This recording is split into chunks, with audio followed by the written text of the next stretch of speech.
ಆತ್ಮೀಯ ವೃತ್ತಿ ಬಾಂಧವರೇ, ಎಲ್ಲರಿಗೂ ಸಂತೋಷ ಶಿಕ್ಷಣಕ್ಕೆ ಸ್ವಾಗತ. ಆತ್ಮೀಯರೇ, ಇಂದು ನಾವು ಸಂಭ್ರಮ ಶನಿವಾರದ ಕುರಿತು ಹಾಗೂ ಜೂನ್ ತಿಂಗಳ ಮಾಡ್ಯೂಲ್ ಬಗ್ಗೆ ಚರ್ಚಿಸೋಣ.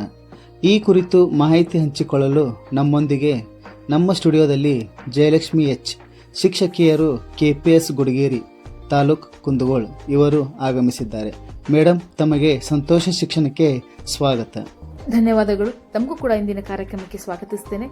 ಆತ್ಮೀಯ ಮುಖ್ಯೋಪಾಧ್ಯಾಯರೇ ಹಾಗೂ ಶಿಕ್ಷಕ ಬಾಂಧವರೇ, ತಮ್ಮೆಲ್ಲರಿಗೂ ಕೂಡ ಸಂತೋಷ ಶಿಕ್ಷಣ ಯೂಟ್ಯೂಬ್ ಚಾನೆಲ್ಗೆ ಮತ್ತೊಮ್ಮೆ ಸ್ವಾಗತ.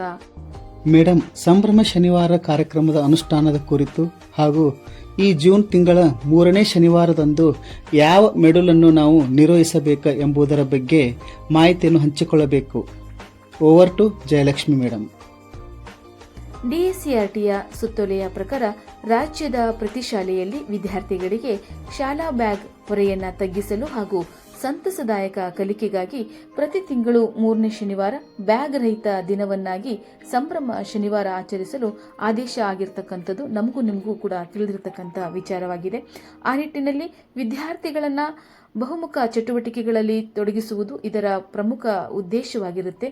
ಅದಕ್ಕಾಗಿ 10 ತಿಂಗಳಿಗೆ 10 ಮಾಡ್ಯೂಲ್ಗಳನ್ನು ಸಿದ್ಧಪಡಿಸಲಾಗಿದೆ. ಇದರಲ್ಲಿ ಈ ತಿಂಗಳು ಅಂದರೆ ಜೂನ್ ತಿಂಗಳಲ್ಲಿ ನಾವು ಸಂಭ್ರಮ ಶನಿವಾರದ ಮೊದಲನೇ ಮಾಡ್ಯೂಲ್ನಲ್ಲಿ ಇರುವಂತಹ ವಿಶೇಷ ಚೇತನವುಳ್ಳ ವ್ಯಕ್ತಿಗಳೊಂದಿಗೆ ಸಂವಹನ ವಿಷಯವನ್ನು ಪ್ರತಿ ಶಾಲೆಯಲ್ಲೂ ಕೂಡ ಮಾಡ್ಯೂಲ್ನಲ್ಲಿರುವ ವಿವಿಧ ಚಟುವಟಿಕೆಗಳಿಗೆ ಅನುಗುಣವಾಗಿ ಕಾರ್ಯಕ್ರಮವನ್ನು ನಾವು ಅನುಷ್ಠಾನ ಮಾಡಬೇಕು. ಹಾಗೆ ಅಲ್ಲಿರುವಂತಹ ಚಟುವಟಿಕೆಗಳನ್ನು ನಿರ್ವಹಿಸಬೇಕಾಗಿರುತ್ತದೆ. ಆದ್ದರಿಂದ ಇಂದಿನ ಈ ವಿಡಿಯೋದಲ್ಲಿ ಈ ಮಾಡ್ಯೂಲ್ನ ಬಗ್ಗೆ ನಾವು ಯಾವ ವಿಷಯಗಳನ್ನು ಹಾಗೆ ಯಾವ ತರಗತಿಗಳಿಗೆ ನಿರ್ವಹಿಸಬೇಕು ಅಂತ ತಿಳ್ಕೊಳ್ಳೋಣ. ಸಂಭ್ರಮ ಶನಿವಾರದಲ್ಲಿ ಪ್ರತಿ ಮಾಡ್ಯೂಲ್ನಲ್ಲಿ ಪರಿಣಾಮಕಾರಿಯಾಗಿ ಅನುಷ್ಠಾನಗೊಳಿಸಲಿಕ್ಕೆ ಹಾಗೆ ಸಾಧಿಸಬೇಕಾದಂಥ ನಿರ್ದಿಷ್ಟ ಉದ್ದೇಶಗಳು ಹಾಗೂ ಕಲಿಕಾ ಫಲಗಳನ್ನು ಆಧರಿಸಿ 3 ಘಟಕಗಳನ್ನಾಗಿ ವಿಂಗಡಿಸಲಾಗಿದೆ. 1ನೇದು ಅರಿವು, 2ನೇದು ಅನುಭವ, ಹಾಗೆ 3ನೇ ಘಟಕ ಅವಲೋಕನ. ಈ ಘಟಕಗಳಿಗೆ ಈ ಮಾಡ್ಯೂಲ್ನಲ್ಲಿರುವಂತಹ ವಿಷಯಗಳನ್ನು ಯಾವ ಚಟುವಟಿಕೆಗಳ ಮೂಲಕ ನಿರ್ವಹಿಸಬೇಕು ಅಂತಕ್ಕಂಥದ್ದು ನಾವು ತಿಳ್ಕೊಳ್ಳೋಣ. ನಮ್ಮ ಸಮಾಜದಲ್ಲಿ ನಮಗೆಲ್ಲ ಗೊತ್ತಿರೋ ಹಾಗೆ ಪ್ರತಿಯೊಬ್ಬ ವ್ಯಕ್ತಿನೂ ಕೂಡ ವಿಶೇಷಣೆ. ಕೆಲವರು ದೃಷ್ಟಿ, ಶ್ರವಣ, ಮಾತು, ಚಲನೆ ಅಥವಾ ಕಲಿಕೆಗೆ ಸಂಬಂಧಿಸಿದಂತಹ ಸವಾಲುಗಳನ್ನು ಎದುರಿಸ್ತಿರಬಹುದು. ಆದರೆ ಅವರು ಕೂಡ ನಮ್ಮಂತೆಯೇ ಹಲವಾರು ಕನಸುಗಳನ್ನು, ಆಸೆಗಳನ್ನು ಮತ್ತು ಸಾಮರ್ಥ್ಯಗಳನ್ನು ಹೊಂದಿರ್ತಾರೆ. ಕೆಲವೊಂದು ವಿಚಾರಗಳಲ್ಲಿ ನಮಗಿಂತ ಹೆಚ್ಚು ವಿಶೇಷವಾಗಿರ್ತಕ್ಕಂಥ ಸಾಮರ್ಥ್ಯಗಳನ್ನು ಇರ್ತಕ್ಕಂಥದ್ದನ್ನು ನಾವು ಗಮನಿಸಿದ್ದೇವೆ. ಈಗ ಅಂತಹ ವಿಶೇಷ ಅಗತ್ಯವುಳ್ಳ ವ್ಯಕ್ತಿಗಳೊಂದಿಗೆ ಹೇಗೆ ಸಂವಹನ ನಡೆಸಬೇಕು ಮತ್ತು ಶಿಕ್ಷಕರಾಗಿ ನಾವು ಹೇಗೆ ಸಮನ್ವಯಗೊಳಿಸಬೇಕು ಅಂತಕ್ಕಂಥದ್ದನ್ನು ನಾವು ಹೇಗೆ ಅವರನ್ನು ಗೌರವಿಸಬೇಕು ಎಂಬುದರ ಕುರಿತು ನಾವು ತಿಳಿದುಕೊಳ್ಳೋಣ. ಇಲ್ಲಿ ಮುಖ್ಯವಾಗಿ 3 ಭಾಗಗಳನ್ನು ಮಾಡಬಹುದಾಗಿದೆ. 1ನೇ ತರಗತಿಯಿಂದ 3ನೇ ತರಗತಿಯವರೆಗೆ ಒಂದು ಭಾಗ, 4ನೇ ತರಗತಿಯಿಂದ 5ನೇ ತರಗತಿ ಹಾಗೂ 6ನೇ ತರಗತಿಯಿಂದ ಉನ್ನತ ತರಗತಿ, ಹೀಗೆ 3 ಭಾಗಗಳನ್ನಾಗಿ ನಾವು ವಿಂಗಡಿಸಬಹುದು. ಸರಿ ಮೇಡಮ್, ಹಾಗಾದರೆ ವಿಶೇಷ ಚೇತನವುಳ್ಳ ವ್ಯಕ್ತಿಗಳೊಂದಿಗೆ ಸಂವಹನ ಈ ಮಾಡ್ಯೂಲ್ನ ಕುರಿತು ನಾವು ಶಾಲೆಗಳಲ್ಲಿ 3 ವಿಭಾಗ ಹಾಗೂ 3 ಘಟಕಗಳನ್ನಾಗಿ ಮಾಡಿ ಅನುಷ್ಠಾನ ಮಾಡಬೇಕು. ಹಾಗಾದರೆ 1ರಿಂದ 3ನೇ ತರಗತಿಗಳಿಗೆ ಯಾವ ಚಟುವಟಿಕೆಗಳನ್ನು ನಿರ್ವಹಿಸಬೇಕು ಎಂದು ತಿಳಿಸಿಕೊಡಬೇಕು. Over to Jayalakshmi madam. ಈಗ 1ರಿಂದ 3ನೇ ತರಗತಿಗೆ ಅರಿವು ಘಟಕದಲ್ಲಿ ನಿರ್ವಹಿಸಬಹುದಾದಂತಹ ಚಟುವಟಿಕೆಗಳ ಬಗ್ಗೆ ನಾವು ತಿಳ್ಕೊಳ್ಳೋದಾದ್ರೆ, ಇಲ್ಲಿ ಮಕ್ಕಳಿಗೆ ಹೌದು ಅಥವಾ ಇಲ್ಲ ಎನ್ನುವಂತಹ ಚಟುವಟಿಕೆಗಳನ್ನು ಮಾಡಿಸಬೇಕು. SR no type of questions ಬಗ್ಗೆ ನಾವು ಇಲ್ಲಿ ಕ್ರಿಯೇಟ್ ಮಾಡಿ ಮಕ್ಕಳಿಂದ ಎಸ್ ಅಥವಾ ನೋ ಅನ್ನುವಂತಹ ಅಂಶಗಳನ್ನು ಅವ್ರ ಕಡೆಯಿಂದ ನಾವು ತಿಳ್ಕೋಬೇಕು. ಕೆಲವೊಮ್ಮೆ ಚಾರ್ಟ್ಗಳನ್ನು ತೋರಿಸಿ, ಉದಾಹರಣೆ, ನೀವು ಬೇರೊಬ್ಬರಿಂದ ಅಂಗವೈಕಲ್ಯವನ್ನು ಪಡಲಿಕ್ಕೆ ಸಾಧ್ಯ ಇದೆನಾ ಅಂತ ನಾವು ಪ್ರಶ್ನೆ ಕೇಳಿದಾಗ ಮಕ್ಕಳು ಹೌದು ಅಥವಾ ಇಲ್ಲ ಅಂತ ನಮಗೆ ಉತ್ತರವನ್ನು ನೀಡ್ತಾರೆ. ಅಥವಾ ನಿಮ್ಮ ಅಂಗವಿಕಲತೆಯನ್ನು, ನಿಮ್ಮಲ್ಲಿರ್ತಕ್ಕಂಥ ಲೋಪಗಳನ್ನು, ದೋಷಗಳನ್ನು ಬೇರೆಯವರಿಗೆ ವರ್ಗಾವಣೆ ಮಾಡಲಿಕ್ಕೆ ಸಾಧ್ಯ ಇದೆನಾ, ಈ ಥರ SR no type of questions ಅನ್ನು ನಾವು ಆಕ್ಟಿವಿಟೀಸ್ಗಳಲ್ಲಿ ಬಳಕೆ ಮಾಡಬಹುದು. ಇನ್ನು ಅನುಭವ ಘಟಕದಲ್ಲಿ ಯಾವ ರೀತಿಯ ಚಟುವಟಿಕೆಗಳನ್ನು ನಾವು ನಿರ್ವಹಿಸಬಹುದು ಅಂತ ನೋಡಿದಾಗ, ನಿನ್ನ ಮಾರ್ಗವನ್ನು ತಿಳಿ ಚಟುವಟಿಕೆ ಮಾಡಿಸ್ತಕ್ಕಂಥದ್ದು. ಅಂದರೆ ವಿದ್ಯಾರ್ಥಿಗಳನ್ನು ಗುಂಪುಗಳನ್ನಾಗಿ ಮಾಡಿ ಪ್ರತಿಯೊಂದು ಗುಂಪಿಗೂ ಕೂಡ ಒಂದೊಂದು ಚಟುವಟಿಕೆಯನ್ನು ನೀಡತಕ್ಕಂಥದ್ದು. ಉದಾಹರಣೆ, ಇಯರ್ಫೋನ್ಗಳನ್ನು ನೀಡಿ ಸ್ನೇಹಿತರೊಂದಿಗೆ ಮಾತನಾಡುವಂತೆ ಚಟುವಟಿಕೆಗಳನ್ನು ನಾವು ಅವರಿಗೆ ಕೊಡ್ತಕ್ಕಂಥದ್ದು. ಇನ್ನೊಂದು ಗುಂಪಿಗೆ ಕಣ್ಣಿಗೆ ಬಟ್ಟೆಯನ್ನು ಕಟ್ಟಿ ನಿನ್ನ ತರಗತಿಗೆ ಹೋಗು ಅಂತಕ್ಕಂಥ ಹೇಳ್ತಕ್ಕಂಥ ಚಟುವಟಿಕೆ ಆಗಿರ್ಬೋದು. ಹೀಗೆ ವಿವಿಧ ಚಟುವಟಿಕೆಗಳನ್ನು ಮಾಡಿ ಮಕ್ಕಳಿಗೆ ವಿಶೇಷ ಅಗತ್ಯವುಳ್ಳ ಮಕ್ಕಳ ಜೊತೆಗೆ ಹೇಗೆ ಸಂವಹನ ಮಾಡಬೇಕು ಅಂತಕ್ಕಂಥ ವಿಷಯಗಳನ್ನು ಅವರಿಗೆ ನಾವು ತಿಳಿಸ್ಕೊಡ್ಬೇಕಾಗಿದೆ. ವಿಶೇಷ ಅಗತ್ಯವುಳ್ಳ ಮಕ್ಕಳು ಯಾವ ರೀತಿಯ ಸಮಸ್ಯೆಯನ್ನು ಎದುರಿಸ್ತಾ ಇದ್ದಾರೆ, ಅವರ ಜೊತೆಗೆ ನಾವು ಹೇಗೆ ಸಂವಹನವನ್ನು ನಡೆಸಬೇಕು, ಅವರಿಗೆ ನಾವು ಯಾವ ರೀತಿಯ ಸಹಾಯ ಅಥವಾ ಸಪೋರ್ಟನ್ನು ನೀಡಲಿಕ್ಕೆ ಸಾಧ್ಯ ಆಗುತ್ತೆ ಅನ್ನೋದನ್ನ ಅಂಶವನ್ನು ನಾವು ಮಕ್ಕಳಿಗೆ ತಿಳಿಸ್ಕೊಡ್ಬೋದು ಈ ಚಟುವಟಿಕೆಗಳ ಮುಖಾಂತರ. ಅವಲೋಕನ ಘಟಕದಲ್ಲಿ ಕೆಲವು ಚಟುವಟಿಕೆಗಳನ್ನು ಮಾಡಿಸ್ಬೋದು. ದೃಷ್ಟಿ ನ್ಯೂನತೆಯಂತೆ ನಟಿಸ್ತಕ್ಕಂಥದ್ದು, ಮಾತು ಮತ್ತು ಭಾಷೆಯ ಸಂವಹನ ನ್ಯೂನತೆ ಕುರಿತಾಗಿರ್ತಕ್ಕಂಥ ಚಟುವಟಿಕೆ ಆಗಿರ್ಬೋದು. ಶ್ರವಣ ನ್ಯೂನತೆ, ದೈಹಿಕ ನ್ಯೂನತೆ ಹಾಗೂ ಇಂತಹ ಮಕ್ಕಳ ಜೊತೆಗೆ ಕೆಲವು ಆಟಗಳನ್ನು ಆಡುವಂತೆ ಅವಕಾಶಗಳನ್ನು ಮಕ್ಕಳಿಗೆ ನೀಡತಕ್ಕಂಥದ್ದು ಈ ಥರದ ಚಟುವಟಿಕೆಗಳನ್ನು ನಾವು ಹಮ್ಮಿಕೋಬಹುದಾಗಿದೆ ಈ ಒಂದು ಘಟಕದಲ್ಲಿ. ಸರಿ ಮೇಡಮ್, ಮತ್ತೆ 4 ಮತ್ತು 5ನೇ ತರಗತಿಗಳಿಗೆ ಯಾವ ಯಾವ ಚಟುವಟಿಕೆಗಳು ನಿರ್ವಹಿಸಬೇಕು ಮೇಡಮ್? ಇನ್ನು 2ನೇ ವಿಭಾಗ ಅಂದರೆ ತರಗತಿ 4 ಮತ್ತು 5ನೇ ತರಗತಿಯ ಮಕ್ಕಳಿಗೆ ಚಟುವಟಿಕೆಗಳನ್ನು ನಾವು ಯಾವ ರೀತಿ ನಿರ್ವಹಿಸಬಹುದು ಅಂತ ನೋಡಿದಾಗ, 1ನೇ ಘಟಕ ಅರಿವು ಘಟಕದಲ್ಲಿ ನಿರ್ವಹಿಸಬಹುದಾದಂತಹ ಚಟುವಟಿಕೆ ಅಂದರೆ ಅಂಗವೈಕಲ್ಯತೆ ಅಂತಕ್ಕಂಥದ್ದು ಒಂದು ದೌರ್ಬಲ್ಯವೇ ಅಂತಕ್ಕಂಥ ಒಂದು ಚಟುವಟಿಕೆ ಮಾಡಿಸಬಹುದು. ಇಲ್ಲಿ ಮಕ್ಕಳಿಗೆ ಹಲವಾರು ಕಾರ್ಡುಗಳನ್ನು ತೋರಿಸಿ ವಿವಿಧ ಗುಂಪುಗಳನ್ನಾಗಿ ಮಾಡಿ ವಿವಿಧ ಅಂಗವೈಕಲ್ಯತೆ ಕುರಿತು ಚರ್ಚೆ ನಡೆಸ್ತಕ್ಕಂಥದ್ದು ಮತ್ತು ಅಂತಹ ಮಕ್ಕಳಿಗೆ ಧೈರ್ಯ ತುಂಬುವುದು ಮತ್ತು ಮಕ್ಕಳಿಂದ ಆ ಕಾರ್ಡ್ನಲ್ಲಿರುವಂತಹ ಅಂಶಗಳನ್ನು ಜೋರಾಗಿ ಓದಿಸ್ತಕ್ಕಂಥದ್ದು. ಇನ್ನು ಅನುಭವ ಘಟಕದಲ್ಲಿ ಮಾಡಿಸಬಹುದಾದಂಥ ಚಟುವಟಿಕೆ ಅಂತಂದ್ರೆ ನೀವು ನೋಡುವುದನ್ನು ಹೇಳಿ ಅನ್ನುವಂತಹ ಚಟುವಟಿಕೆ. ನೀವು ನೋಡುವುದನ್ನು ಹೇಳಿ ಈ ಚಟುವಟಿಕೆಯನ್ನು ನಾವು ಮಾಡಿಸ್ಬೋದು. ಇಲ್ಲಿ ಕೆಲವು ವಾಕ್ಯಗಳನ್ನು ಜಂಬಳ್ಳಾಗಿ ಬರೆದು ಮಕ್ಕಳಿಂದ ಆ ವಾಕ್ಯಗಳನ್ನು ಓದಿಸ್ತಕ್ಕಂಥದ್ದು, ಮಕ್ಕಳಿಗೆ ಓದಲು ನಾವು ಪ್ರೋತ್ಸಾಹಿಸುವುದು. ಇದರಿಂದ ಕಲಿಕಾ ನ್ಯೂನತೆ ಇರುವಂತಹ ಮಕ್ಕಳು ಅವರಿಗೆ ನಾವು ಓದಲು ಸಹಾಯ ಮಾಡಬೇಕು ಎನ್ನುವಂತಹ ಅಂಶವನ್ನು ಮಕ್ಕಳಿಗೆ ನಾವು ತಿಳಿಸಬೇಕು. ಈ ರೀತಿ ಚಟುವಟಿಕೆಗಳನ್ನು ನಾವು ಹಮ್ಮಿಕೋಬಹುದು. ಇನ್ನು ಅವಲೋಕನ ಚಟುವಟಿಕೆಯಾಗಿ ಮಕ್ಕಳಿಗೆ ಕಥೆಯನ್ನು ರಚಿಸಲು ಹೇಳ್ತಕ್ಕಂಥದ್ದು. ಮಾಡ್ಯೂಲ್ನಲ್ಲಿ ನೀಡಿರುವಂತಹ ಈ ವಾಕ್ಯಗಳನ್ನು ಆಧರಿಸಿ, ಉದಾಹರಣೆಗೆ, ಇಂದು ನಮ್ಮ ಶಾಲೆ ಒಬ್ಬ ಹೊಸ ಹುಡುಗ ಬಂದು ದಾಖಲಾದನು, ಅವನು ವೀಲ್ ಚೇರ್ ಮೇಲೆ ಇದ್ದನು ಹಾಗೂ ಹೀಗೆ ಆ ಒಂದು ವಿಚಾರವನ್ನ ಮಕ್ಕಳಿಗೆ ತಿಳಿಸಿ ವಿಷಯ ವಸ್ತುವನ್ನು ಇಟ್ಕೊಂಡು ಕಥೆಯನ್ನು ರಚಿಸಲಿಕ್ಕೆ ಮಕ್ಕಳಿಗೆ ಪ್ರೋತ್ಸಾಹ ನೀಡತಕ್ಕಂಥದ್ದು. ಹಾಗಾದರೆ ಮಕ್ಕಳು ಈ ಕಥೆಯನ್ನು ಮುಂದುವರಿಸಿ ನೋಡೋಣ, ಯಾರು ಬೇಗನೆ ಕಥೆಯನ್ನು ವಿಭಿನ್ನವಾಗಿ ಬರೀತೀರಾ ಅಂತಕ್ಕಂಥ ಒಂದು ಪ್ರಶ್ನೆಯನ್ನು ಅಥವಾ ಸವಾಲನ್ನು ನಾವು ಅವರಿಗೆ ನೀಡಿದಾಗ ಮಕ್ಕಳಿಗೂ ಕಥೆಯನ್ನು ರಚಿಸಲಿಕ್ಕೆ ಮುಂದಾಗ್ತಾರೆ. ಇಂತಹ ವಾಕ್ಯಗಳನ್ನು ನೀಡಿ ಮಕ್ಕಳಿಗೆ ನಾವು ಕಥೆಯನ್ನು ರಚಿಸಲಿಕ್ಕೆ ತಿಳಿಸ್ತಕ್ಕಂಥದ್ದು. ಮೇಡಮ್, 6ರಿಂದ 8ನೇ ತರಗತಿ ಮಕ್ಕಳಿಗೆ ಈ 3 ಘಟಕಗಳಡಿಯಲ್ಲಿ ಯಾವ ಯಾವ ಚಟುವಟಿಕೆಗಳನ್ನು ನಿರ್ವಹಿಸಬೇಕು ಮೇಡಮ್? ಇನ್ನು ಉನ್ನತ ತರಗತಿಗೆ ಸಂಬಂಧಿಸಿದಂತಹ ಚಟುವಟಿಕೆ ಬಗ್ಗೆ ನಾವು ನೋಡೋದಾದ್ರೆ, ಅರಿವು ಘಟಕದಲ್ಲಿ ಮೊದಲ ಹೆಜ್ಜೆ ಸ್ವೀಕಾರ. ಮೇಡಮ್, 1 ನಿಮಿಷ.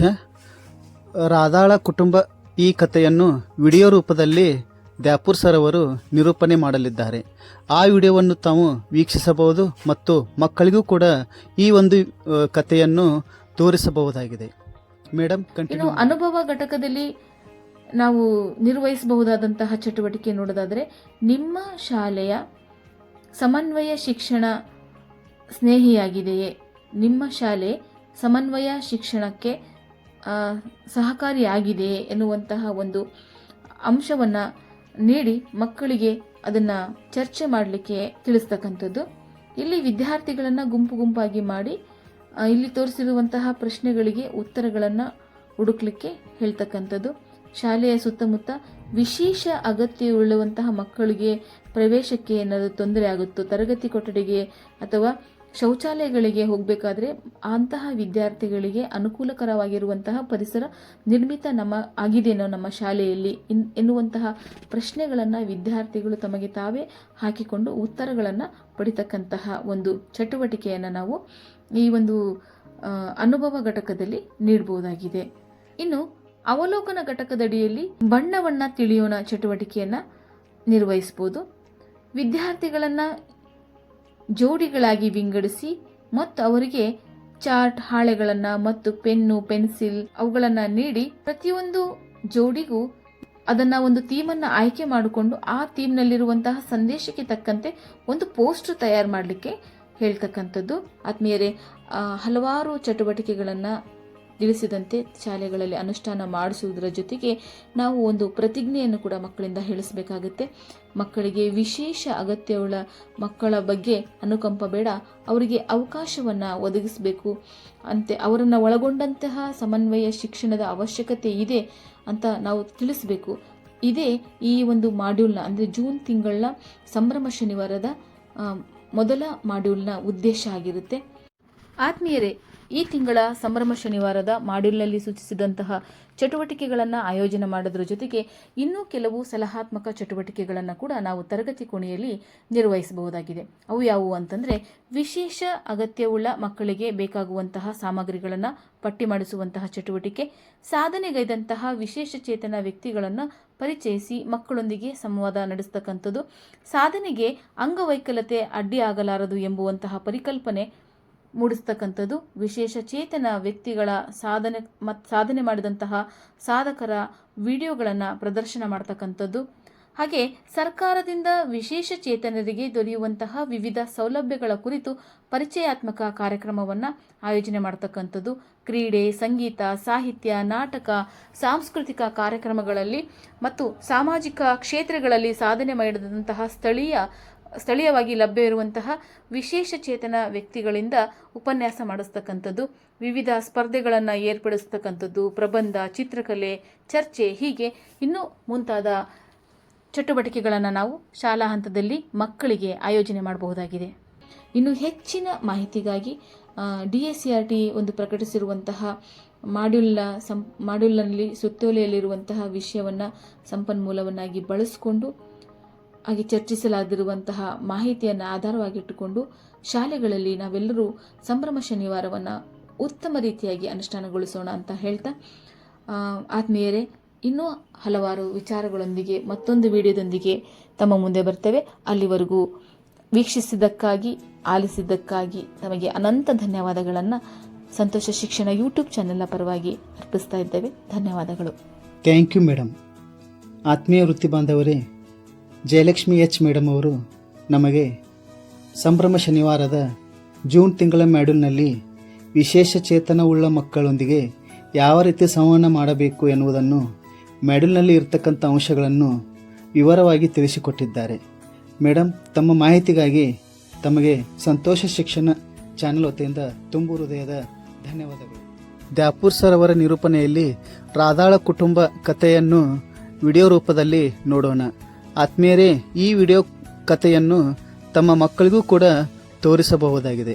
ದ್ಯಾಪೂರ್ ಸರ್, ಕಂಟಿನ್ಯೂ ಮಾಡಿ. ಸರಿ ಸರ್. ಹಾಂ ಮಕ್ಕಳೇ, ನಾನು ನಿಮಗೊಂದು ವಿಶೇಷವಾದಂತಹ ಕತೆ ಹೇಳ್ತೀನಿ. ಅದು ಬಹಳ ಗಮನ ಕೊಟ್ಟು ಕೇಳಬೇಕು. ಕತೆ ಹೆಸರು ಮೊದಲ ಹೆಜ್ಜೆ ಸ್ವೀಕರಿಸುವುದನ್ನು ಕಲಿ ಅಂತ. ಇದು 10 ವರ್ಷದ ರಾಧಿಕಾಳ ಕತೆ.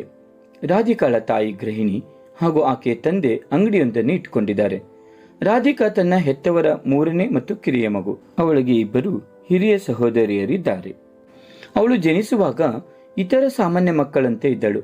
ಆದರೆ ನಂತರ ಆಕೆಯ ಆರೋಗ್ಯ ಸಮಸ್ಯೆಗಳಿಂದಾಗಿ ಅಂಗವೈಕಲ್ಯತೆ ಉಂಟಾಯಿತು. 6ನೇ ವಯಸ್ಸಿನಲ್ಲಿ ಅವಳಿಗೆ ನ್ಯೂಮೋನಿಯಾ ಬಂದಿದ್ದರಿಂದ ದೃಷ್ಟಿಯ ಮೇಲೆ ಪರಿಣಾಮ ಬೀರಿತು. ಆಕೆ ದೃಷ್ಟಿ ಸಂಪೂರ್ಣವಾಗಿ ಕಳೆದುಕೊಳ್ಳಬಹುದು ಎಂದು ವೈದ್ಯರು ಆಕೆಯ ಪೋಷಕರಿಗೆ ತಿಳಿಸಿದರು. ಆಗ ಪೋಷಕರು ರಾಧಿಕಾಳ ಬಗ್ಗೆ ತುಂಬಾ ಚಿಂತಾಕ್ರಾಂತರಾದರು. ಮೊದಲಿನಂತೆ ಅವಳ ದೈನಂದಿನ ಚಟುವಟಿಕೆಗಳನ್ನು ಮಾಡಲು ಆಕೆಗೆ ಸಾಧ್ಯವಾಗುತ್ತಿರಲಿಲ್ಲ. ಅವಳು ದುಃಖದಿಂದ ತನ್ನ ದಿನಗಳನ್ನು ಕಳೆಯುತ್ತಿದ್ದಳು. ಆರಂಭದಲ್ಲಿ ಅವಳು ಮಸುಕಾದ ದೃಷ್ಟಿಯನ್ನು ಹೊಂದಿದ್ದಳು. ಆದರೆ 8ನೇ ವಯಸ್ಸಿಗೆ ದೃಷ್ಟಿಯನ್ನು ಸಂಪೂರ್ಣವಾಗಿ ಕಳೆದುಕೊಂಡಳು. ಅವಳ ಶಾಲಾ ಸ್ನೇಹಿತರು ಅವಳ ಪಠ್ಯಪುಸ್ತಕಗಳು, ಪೆನ್ಸಿಲ್ಗಳು, ಟಿಫಿನ್ ಇತ್ಯಾದಿಗಳನ್ನು ಮರೆಮಾಚುವ ಮೂಲಕ ಅವಳನ್ನು ಗೇಲಿ ಮಾಡುತ್ತಿದ್ದರು. ಆಕೆಯ ಪೋಷಕರು ಅವಳನ್ನು ಸಮನ್ವಯ ಶಾಲೆಗೆ ಸೇರಿಸಲು ಹಲವಾರು ಶಾಲೆಗಳನ್ನು ಸಂಪರ್ಕಿಸಿದರೂ ವಿಫಲರಾದರು. ಮಗುವಿಗೆ ಸಮನ್ವಯ ಶಾಲೆ ದೊರಕದಿದ್ದರಿಂದ ಪೋಷಕರು ಸಾಕಷ್ಟು ತೊಂದರೆ ಅನುಭವಿಸಬೇಕಾಯಿತು. ಅವಳಿಗೆ ಹೆಚ್ಚಿನ ವಿದ್ಯಾಭ್ಯಾಸವನ್ನು ಕೊಡಿಸಬೇಕೆಂದು ಬಯಸಿದರೂ ಅವಳ ಕಲಿಕೆಗೆ ಅನುಕೂಲವಾಗುವಂತಹ ಸೌಲಭ್ಯಗಳು ಮತ್ತು ಸಮನ್ವಯ ಸ್ನೇಹಿ ವಾತಾವರಣವಿರುವ ಶಾಲೆ ಸಮಾಜದಲ್ಲಿ ಇರಲಿಲ್ಲ. ಅವಳು ತನ್ನ ಮನೆಯ ಹೊರಗೆ ಏಕಾಂಗಿಯಾಗಿ ಹೋಗಲು ಅಥವಾ ಅವಳ ಸ್ನೇಹಿತರೊಂದಿಗೆ ಆಟವಾಡಲು ಸಾಧ್ಯವಾಗಲಿಲ್ಲ. ಅಂಧ ಮಗುವನ್ನು ಪಡೆಯಲು ಪೋಷಕರು ಕೆಲವು ಪಾಪಗಳನ್ನು ಮಾಡಿರಬೇಕು ಎಂದು ಕೆಲವರು ಹೇಳುತ್ತಿದ್ದರು. ಅವಳ ಸ್ನೇಹಿತರೂ ಸಹ ಅವಳನ್ನು ಭೇಟಿ ಮಾಡಲು ಬರುತ್ತಿರಲಿಲ್ಲ.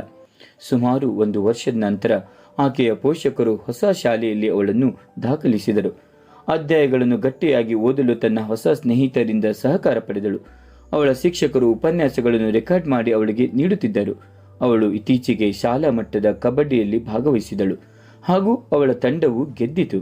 ಅವಳಿಗೆ ಸಹಕಾರ ನೀಡಲು ಮತ್ತು ಸಹಭಾಗಿತ್ವದಿಂದ ಎಲ್ಲ ಆಟಗಾರರು ತಮ್ಮ ಪಾದದ ಸುತ್ತಲೂ ಗಂಟೆ ಧರಿಸುತ್ತಿದ್ದರು.